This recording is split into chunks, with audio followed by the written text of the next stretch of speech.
Thank you for your patience. We're ready to go ahead and begin today's webinar, The Culture of Food. A few notes before we get started. To make the most of everybody's time today, our presentation is the Hartman Group Signature Webinar Express. If you have any questions or comments, please submit them and we'll be sure to follow up with you following today's presentation. Also, we have a brief survey at the conclusion of the webinar, and we'd greatly appreciate it if you took a moment or two to answer those questions and provide us with any feedback you may have. Thanks so much. Ladies and gentlemen, your presenter for today's webinar, The Culture of Food, Jarrett Paschal, Vice President of Strategy and Innovation, the Hartman Group. At the Hartman Group, we do culture. It's what we've always believed in. It's what we do best. And it's what allows our voice to rise above the fray. Culture compels us to stand at attention when our national anthem is played. Culture also reminds us to serve cake on the occasion of a birthday. Culture has determined that it is no longer acceptable to smoke in an office.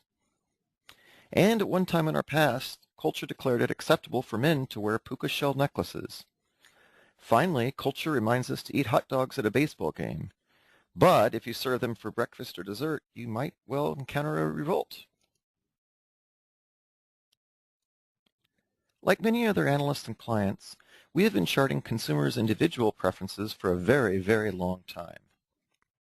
Most CPG companies know their consumer inside and out. They know their likes and dislikes, as well as the demographics, attitudes, and beliefs. But culture adds something to the story by considering contexts and settings, occasions, rituals and practices, as well as universally held beliefs. In short, culture gives us the complete story. Food culture represents the sum total of ideas, practice, knowledge, artifacts, and ways of doing by which we come to understand food and eating. This includes restaurants and food trendsetters, specialized food media, and the foodie blogosphere. Also includes specialty food retailers, food media, chain restaurants, and food retailers, and of course consumers in everyday life. Food culture is far bigger than our mere tastes and preferences. Food culture is the lens through which we make better sense of food. Of course, there are other cultures as well, such as film culture, sports culture, or wine culture. The rule of thumb is that if there are trade groups, conferences, and trade or consumer publications out there, you're probably dealing with a culture. At the Hartman Group, much of our work takes place at the intersection of eating occasions and food culture.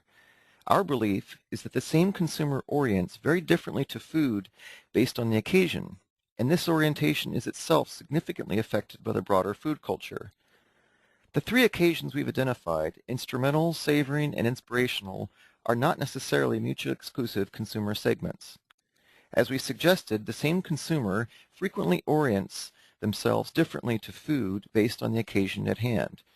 Breakfast may be more about stuffing one's face, while later in the same day the family dinner becomes focused on fresh, distinctive food ingredients. And finally, these occasions are themselves grounded in the broader food culture. Notice that the assorted brands, products, retailers, publications, media, and chefs now find their rightful home. The power of a model like this is that it begins to equip us to more naturally understand the consumer's frame of reference, as well as their desires, as they navigate between the myriad of occasions that organize their daily lives. On instrumental occasions, consumers are eating for the sake of convenient nourishment, habit, or fuel. Think of a peanut butter and jelly sandwich, snacking, grazing on popcorn, or slamming an energy drink. On savoring occasions, the consumer begins to engage in food for the sake of pleasure or enjoyment. Wine, coffee, homemade soup, a fresh salad, or a seasonal entree. Finally, on inspirational occasions, we find consumers are actively engaged in food at a highly detailed intellectual level. This is the stuff that trends emerge from, things like artisanal cheese, home-cured pork belly, custom-roasted coffee, etc. Starting on the left, what we find is that during instrumental eating occasions, consumers view food through brand attributes and dimensions such as price sensitivity, iconic experience, quick and easy, moderation, positive nutrition, and functional benefits. Of course, this is not to say that consumers on the remaining occasions never think about price. To that end, these dimensions should not be thought of as hard and fast rules, but rather as something more like archetypes. During savoring occasions, we find consumers more focused on notions of freshness, flavor distinction, narratives, local, seasonal, street, culinary tradition, and culinary assistance. These are the dimensions through which consumers come to experience food as something more than a means to an end.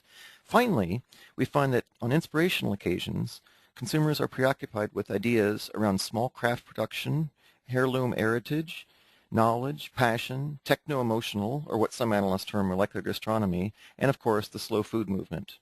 One of the many useful aspects of this approach is that if you know your occasion your brand plays in, these attributes can be leveraged to fine-tune your offering. Now we will briefly turn to cover a selection of product attributes and dimensions from the instrumental and savoring occasions, as these occasions represent the greatest opportunity for those in the CPG and mainstream food retail arenas. First up, we have iconic experience.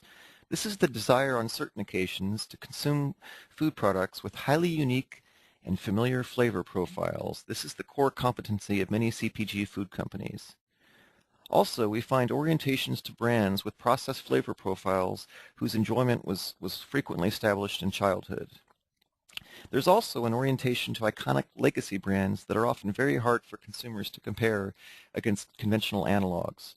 Lastly, we find a desire to find emotional solace in highly indulgent processed flavors reminiscent of the childhood food experience. Next up, we have quick and easy.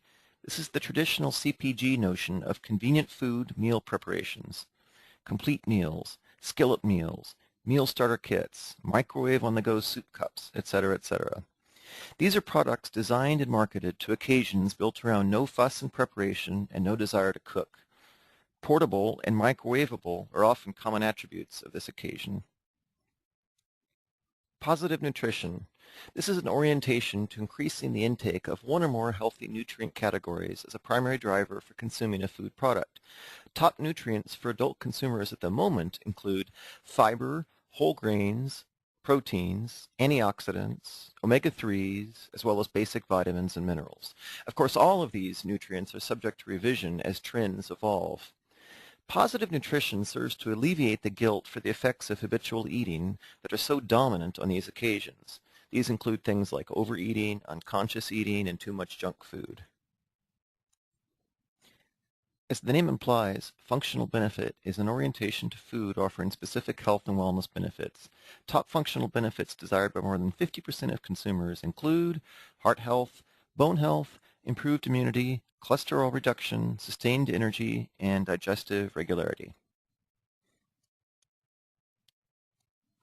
Now we turn to consider savoring occasions, and our first dimension is culinary assistance. This is reimagined convenience, where the trickiest part of a savoring meal, most often the flavoring elements, are taken care of by an expert authority. These are products and brands that leverage the culinary talent of celebrity chefs, both local and national. These things include sauces, sauce starters, flavor kits, spice kits, recipe information for experimental cooking. Now let's consider freshness. Freshness symbolizes foods that avoid any cues of industrial food engineering. Things that highlight freshness include flavor additives, chilled products, delicate packaging, etc.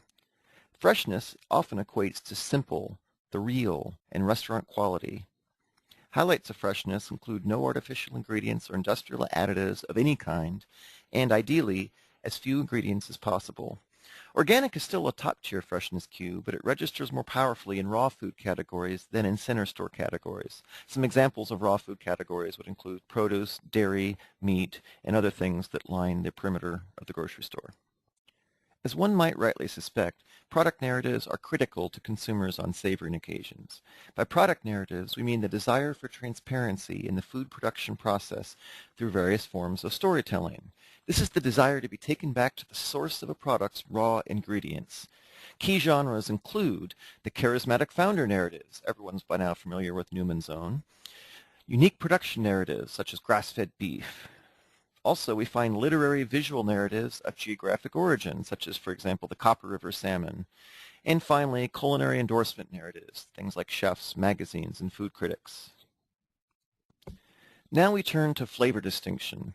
By this we mean an orientation to consuming distinctive flavors defined as emerging recently in the U.S. marketplace from global food culture, flavors most consumers over the age of 15 did not grow up eating, and the artisanal reimagination of familiar or traditional flavors.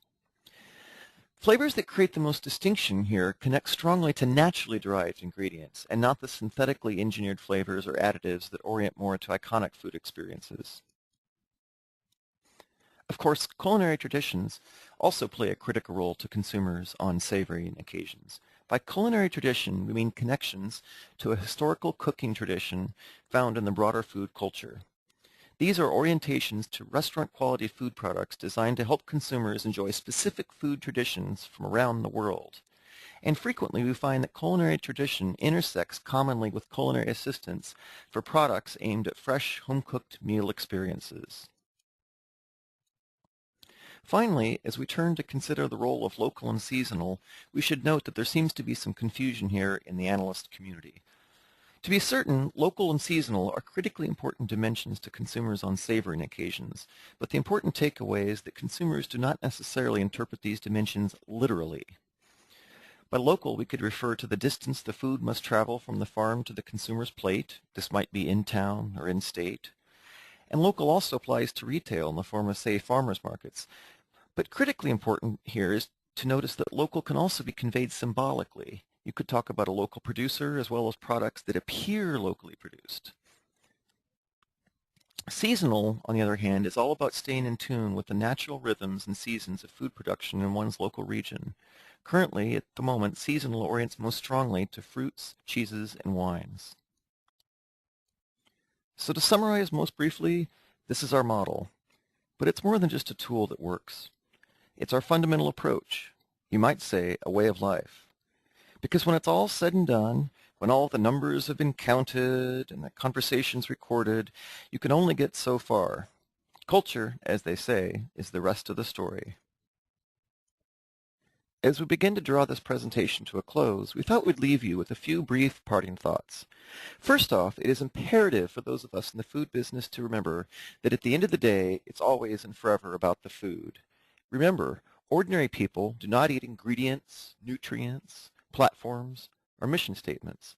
Ordinary people savor the wonder and majesty that is food.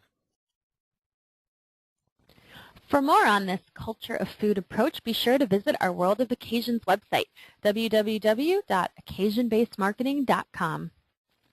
This concludes today's webinar, The Culture of Food. Keep an eye out for future webinars by signing up for our newsletter, Heartbeat. You can sign up on our website, www.hartman-group.com. For more information or for any questions you have, you can contact Michelle Berry directly. Her contact information appears here on the screen. You can email her at michelleb@hartman-group.com or call her at 425-452-0818. Thanks again for joining us, and we'd greatly appreciate it if you'd take a moment or two to fill out the survey that will appear on your screen in just a few seconds. Have a great day.